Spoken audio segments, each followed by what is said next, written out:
Hello, everyone. This is Jonathan Riley from MaximalExposure.net, and we're going to get into a fun subject today.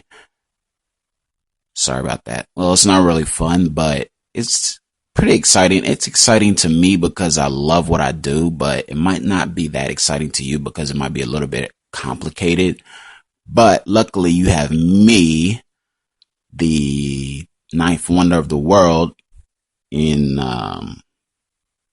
advertising online, to explain and make it easy for you to understand what the title says: mobile marketing. And you can look it up, try to decipher it all you want to, but it's going to be a little bit confusing. And today, after you listen to this recording, it's not going to be that confusing, or not even confusing at all. And after this recording, you might even pick one of these campaigns and run with it, be successful, make millions of dollars, then you will owe me big time.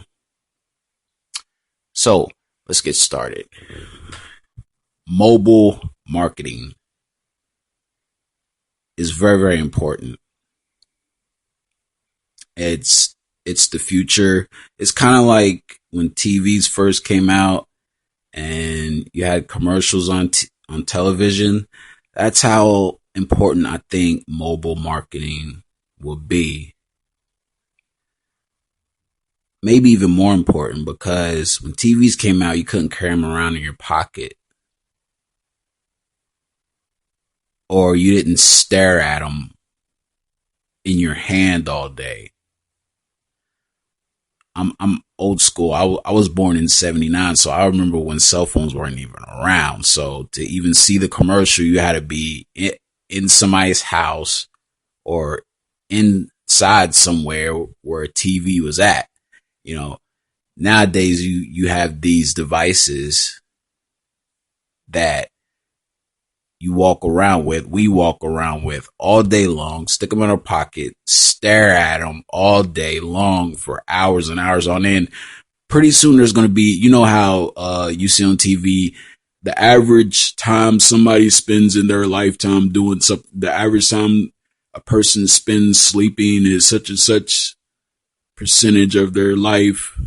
Pretty soon there's going to be a study of how long a person looks, what's the average time a person looks at their cell phone, the average hours a person looks at their cell phone in their life.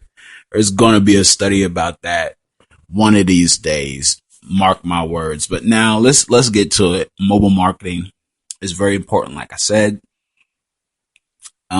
First, let me explain to you the options of mobile marketing. And don't forget, mobile marketing means, of course, when I say mobile marketing, think mobile phone, think your cell phone, or even your tablets. But let's start with looking at first at the options that mobile marketing provides. All right, one form of mobile marketing is called SMS marketing. And that's basically sending a text message to your phone. Like say I started an SMS marketing campaign, and I wanted MaximalExposure.net to be sent to people's cell phones through text message. That's SMS marketing.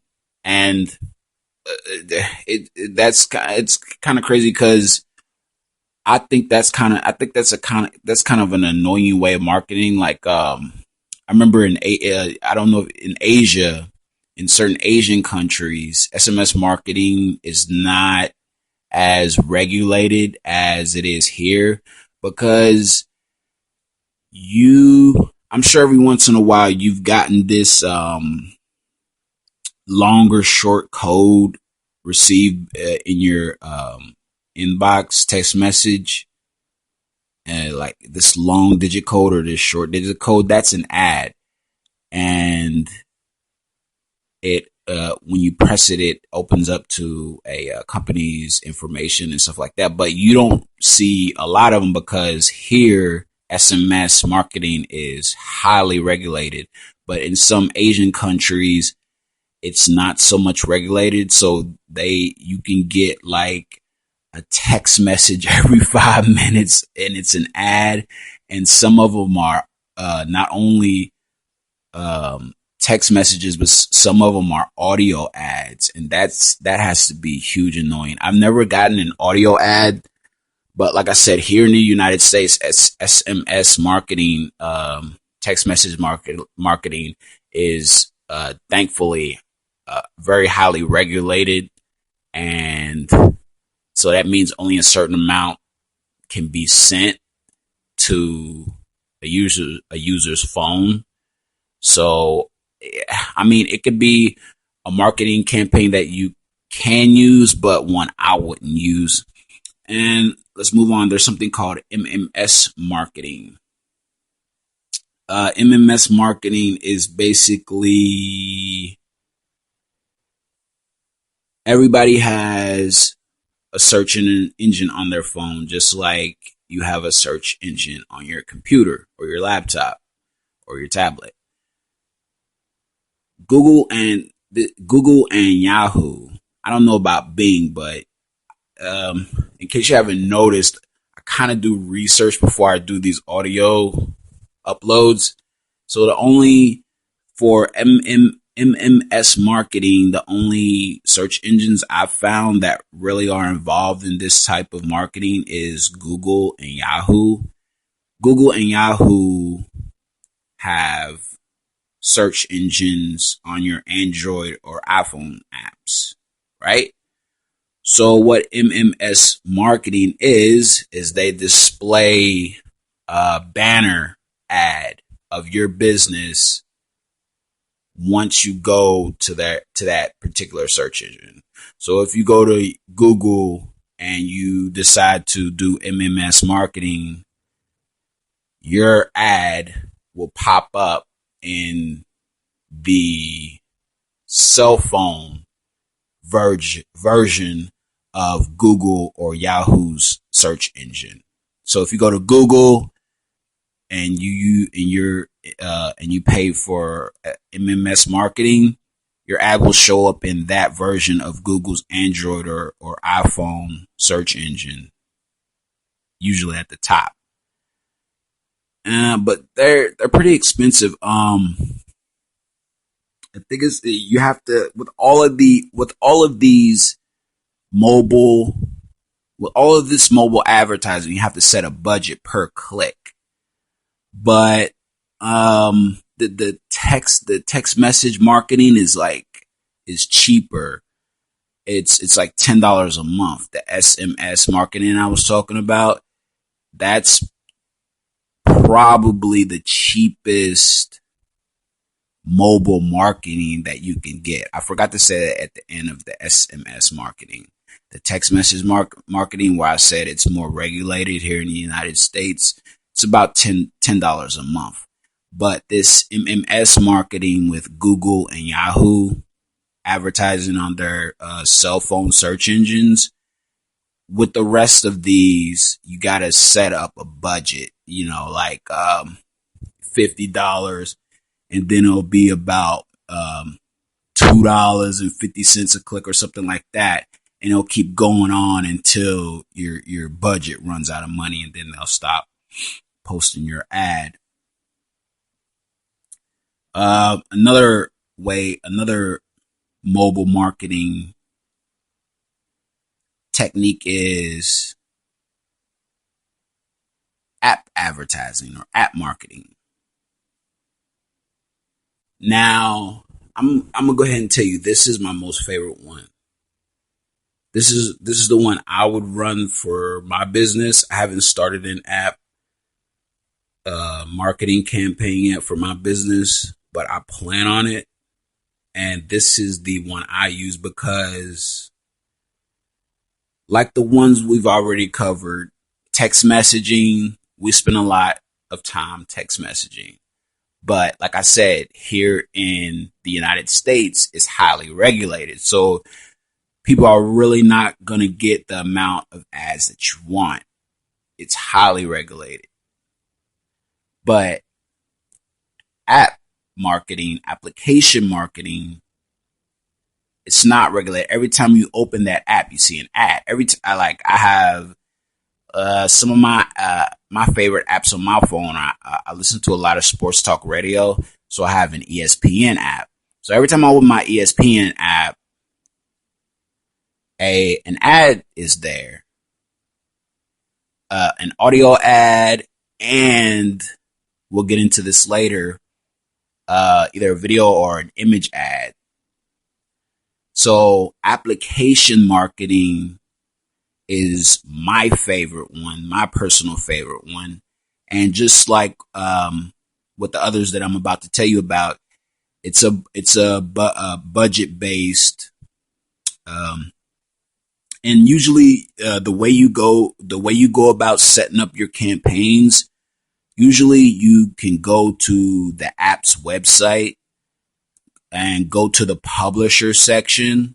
Usually they have a publisher feature if you want to put your ad on that app, and then you can set up a budget that way. Set up your budget that way. So just go to, say you want to market on ESPN, just go to ESPN app and go to the publisher section, and then you can set up your budget and your campaign that way. But apps is my most favorite, but you really have to do your research on, if you decide to choose application marketing, you really got to do your research, because let's just stick on the ESPN app.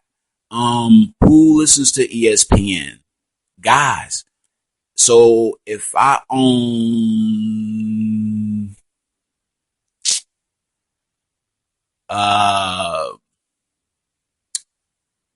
a purse store, I'm not a girl, so I don't know like a name of a famous purse. But if I'm a maker of these famous purses that females love and every female must have, am I going to put that ad on ESPN? No. What type of ad am I going to put on at on an ESPN app? Guy stuff. If I was selling beer, if I was selling beef jerky, if I was selling trucks, if I was selling denim jeans, if I was selling footballs, if I was selling Gillette shavers, if I was selling anything that has to do with a man, if I was selling Dr. Scholl's foot odor powder, I would put that type of stuff on that application. So before you set up a budget to any particular app, make sure you choose your app wisely that will reach your target demographic. And another reason why application marketing is my favorite is because a lot of stars get on or help promote applications. Everybody knows about Beats now with Dr. Dre, and now, not too long ago, Kim Kardashian, Kim K, my baby, I love her, by the way. It's my future ex-wife, my future ex-baby mama.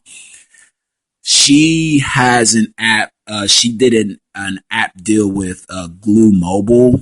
She has a self-entitled app where you can like create your own celebrity, and I don't know what you can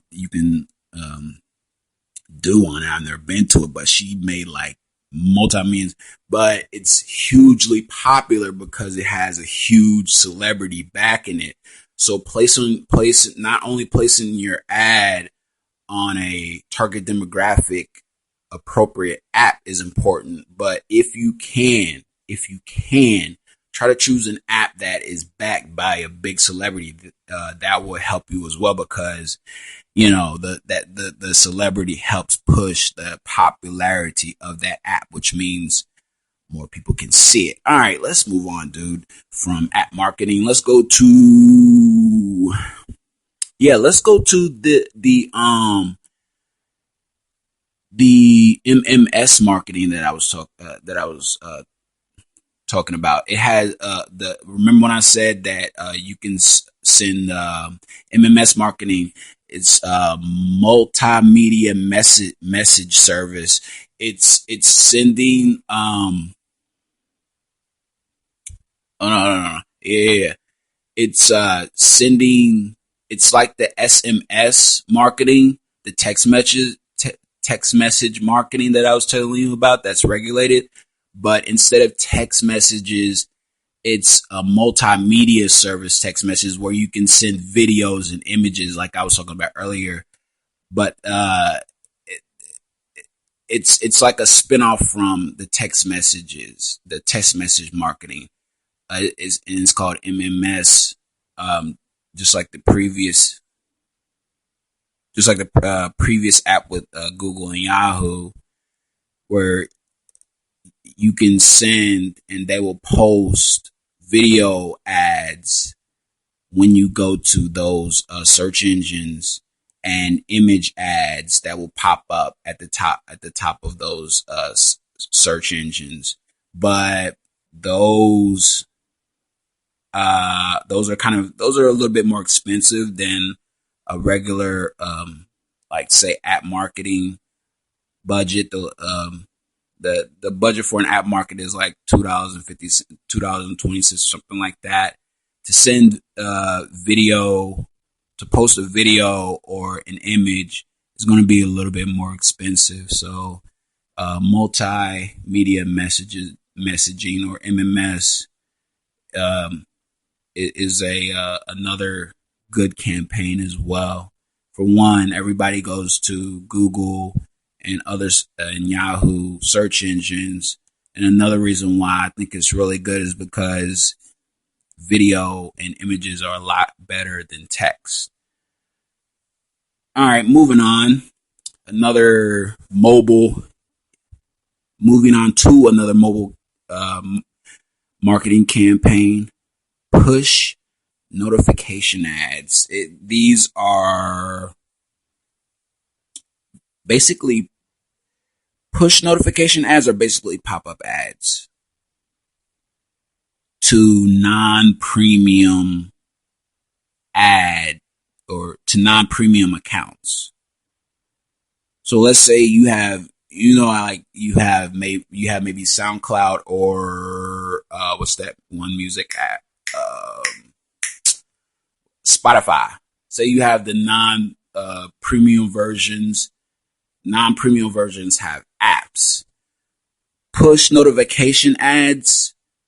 You can start a campaign on Android or iPhones, and if that application is non-premium, then your ad will pop up on one of those apps.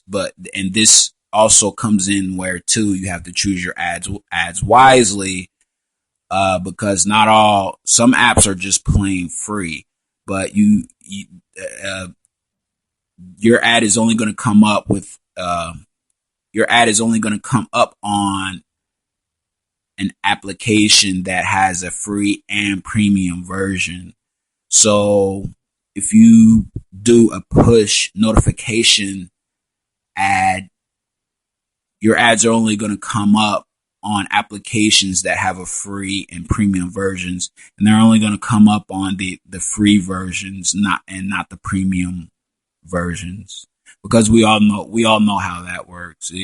It's one of the features of buying the premium versions that you won't have the pop-up ads, but push button ads would still be a good marketing idea, because a lot of people just stick with the free version. A lot of people I know just refuse to pay for, are just okay with free versions of apps, whether it be music apps or whatever.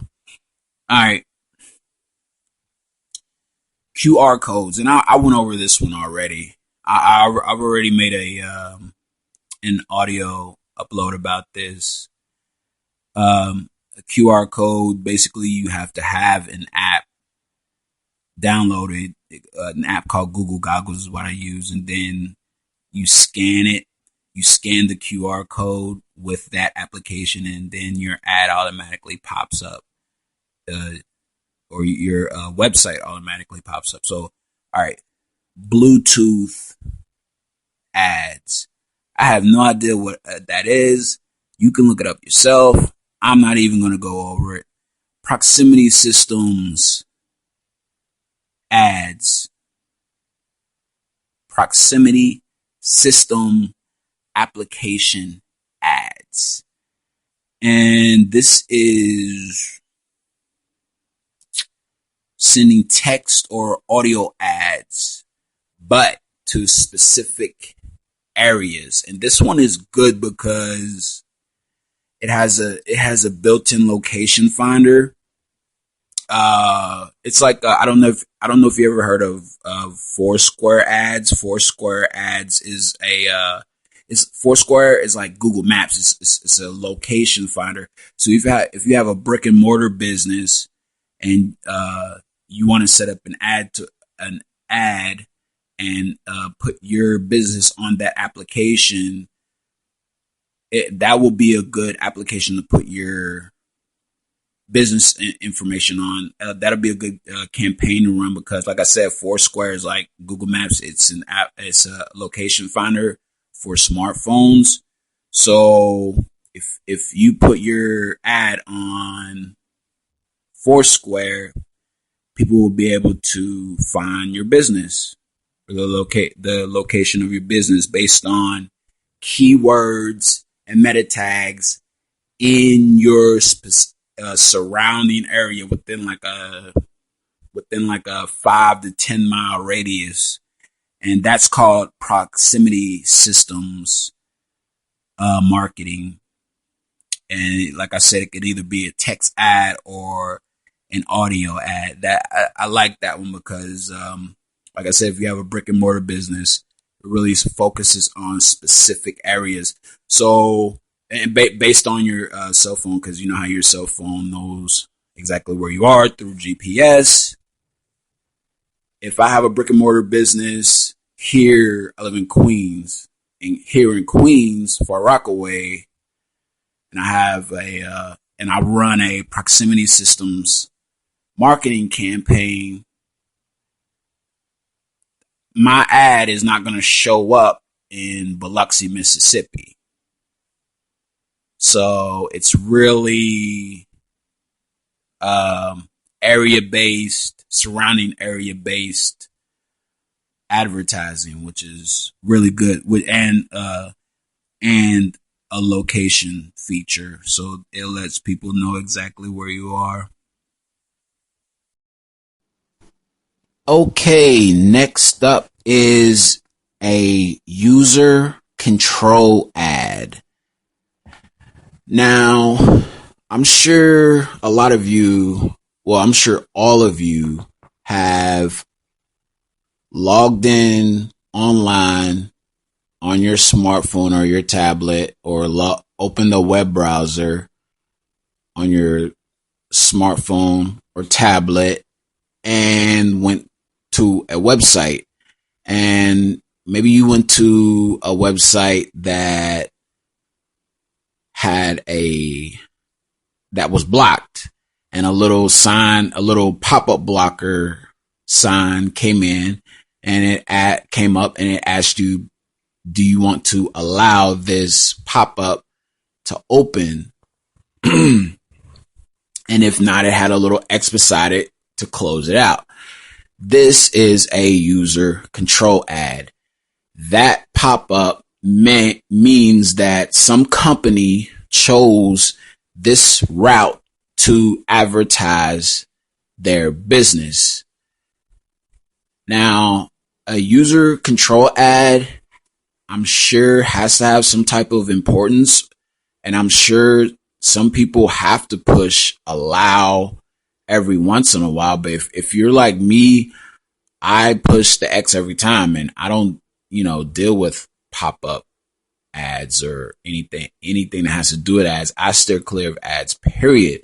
But I'm sure some people push allow because this is a viable, from what I could see, from what it turns out to be a viable form of mobile marketing because it's here. I mean, people are using it. So apparently some people are pushing allow and viewing the ad that pops up. But basically what a user controlled ad is an ad that has to have your permission to be open and to be seen. That means when the little pop-up warning comes up and it says, do you want this page to be open, and it says allow, you have to push allow in order to see the ad, or else the ad won't pop up. Now, I don't know the exact price of these types of pop-up ads or these user control ads.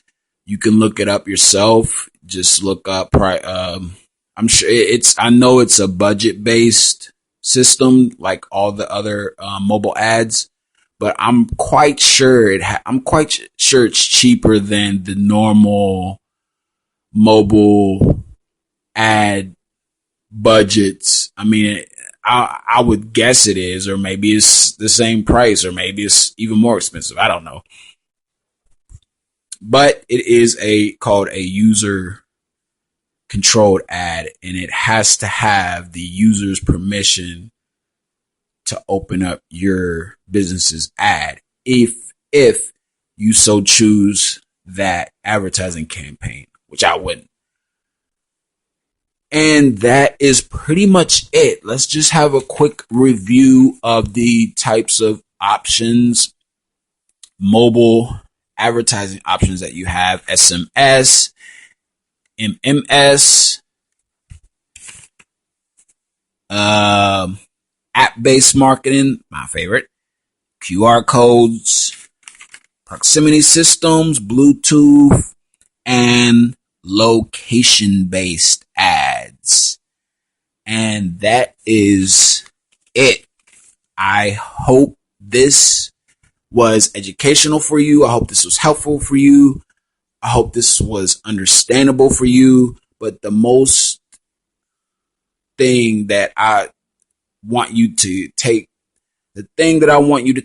most from this upload is the importance of mobile marketing. That's what I want you to take from this upload, is just how important mobile marketing is and will become in the future. And that is about it. I thank everybody for listening. I really appreciate you guys' support. This is Jonathan Riley from MaximalExposure.net, where we professionally provide online promotions for small businesses. And I will talk to you guys on the next upload. Peace.